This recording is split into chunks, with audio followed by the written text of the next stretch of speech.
కూటమి ప్రభుత్వం అధికారంలోకి వచ్చాక ఇచ్చిన హామీలను అమలు చేయకుండా రాష్ట్రంలో రెడ్ బుక్ రాజ్యాంగాన్ని అమలు చేస్తున్నారని మాజీ మంత్రి రోజా రాష్ట్ర ప్రభుత్వంపై విమర్శలు చేశారు. చిత్తూరు జిల్లా జైల్లో ఉన్న వైఎస్ఆర్సీపీ నాయకులను ఆమె పరామర్శించారు. ఈ సందర్భంగా ఆర్కే రోజా మాట్లాడుతూ రాష్ట్రంలో వైఎస్ఆర్సీపీ నాయకులపై అక్రమ కేసులు పెట్టడమే కాకుండా బెయిల్ వచ్చిన వెనువెంటనే మరో కేసు పెట్టి మరో కోర్టుకు తీసుకెళ్లి ఇబ్బందులకు గురిచేస్తున్నారని ఆవేదన చెందారు. ఇందుకు పోసాని కృష్ణమురళి కేసులే నిదర్శనమని అన్నారు. ఆయన ఆరోగ్యం సరిగా లేనప్పటికీ ఆయనను ఎన్ని రకాలుగా ఇబ్బందులకు గురిచేస్తున్నారని ఆవేదన వ్యక్తం చేశారు. ఉత్తరాంధ్రలో జరిగిన ఎమ్మెల్సీ ఎన్నికల్లో ఉపాధ్యాయులే కూటమి ప్రభుత్వానికి తగిన గుణపాఠం చెప్పారు. ఈ విషయాన్ని గుర్తుపెట్టుకోవాలని ప్రభుత్వాన్ని హెచ్చరించారు. రాష్ట్రంలో ఎక్కడా కూడా అభివృద్ధి కనిపించలేదన్నారు. పుత్తూరులో గంజాయి, డ్రగ్స్ రాజ్యమేలుతున్నాయని కనీసం అక్కడ స్థానిక ఎమ్మెల్యే ఏమాత్రం కూడా పట్టించుకోవడం లేదని వాపోయారు. నగరిలో అధికార పార్టీ దౌర్జన్యం పెరిగిందన్నారు. 100 రోజుల్లో గంజాయి, డ్రగ్స్ అరికట్టామని చెప్పిన ఉప ముఖ్యమంత్రి అరికట్టడంలో పూర్తిగా విఫలమయ్యారన్నారు. గంజాయికి అడ్డాగా మారిన పుత్తూరుని నగిరిని కాపాడటానికి ఏ రోజు ఆయన నాయకులు పని చేయలేదు.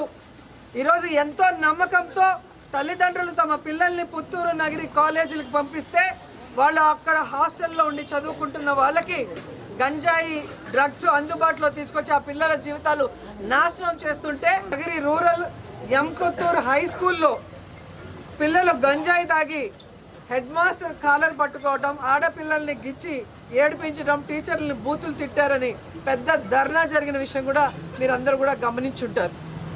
సో ఈ విధంగా తెలుగుదేశం పార్టీ అధికారంలోకి వచ్చాక నేరస్తులకి ధైర్యం వచ్చింది. నేరాలు చేయడానికి ఏదో వాళ్ళకి లైసెన్స్ ఇచ్చిన విధంగా రాష్ట్ర వ్యాప్తంగానే కాకుండా నగిరిలో కూడా చాలా దౌర్భాగ్య స్థితిలోకి ఈ ప్రభుత్వం తీసుకెళ్లటం బాధాకరం. ఒక పక్క 100 రోజుల్లో గంజాయి అరికట్టు, కుప్పంలో గంజాయి సాగు జరుగుతూ కూడా మీరు వీడియోలన్నీ చూస్తుంటారు. మరి ఒక పంట పండాలి అంటే ఈ రోజు ఇత్తనం వేస్తే రేపు రాదు కదా.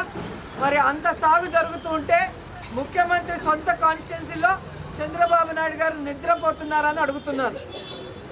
హోమ్ మినిస్టర్ గారి నియోజకవర్గంలో గంజాయి పండించి మన జిల్లాకి, మన రాష్ట్రానికే కాకుండా పక్క రాష్ట్రాలకు కూడా ఎగుమతి చేసే దౌర్భాగ్య పరిస్థితికి వస్తే మరి హోంమంత్రి నిద్రపోతున్నారని నేను అడుగుతున్నాను.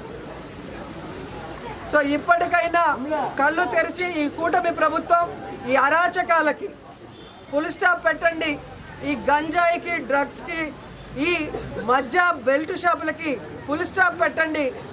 రాష్ట్రాన్ని అభివృద్ధి వైపుకి నడిపించండి.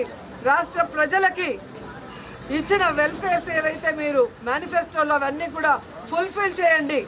వైఎస్ఆర్ కాంగ్రెస్ పార్టీ మీద రెడ్ బుక్ రాజ్యాంగం అంటూ తప్పుడు కేసులు పెట్టి వాళ్ళని హింసించడం మానుకోండి.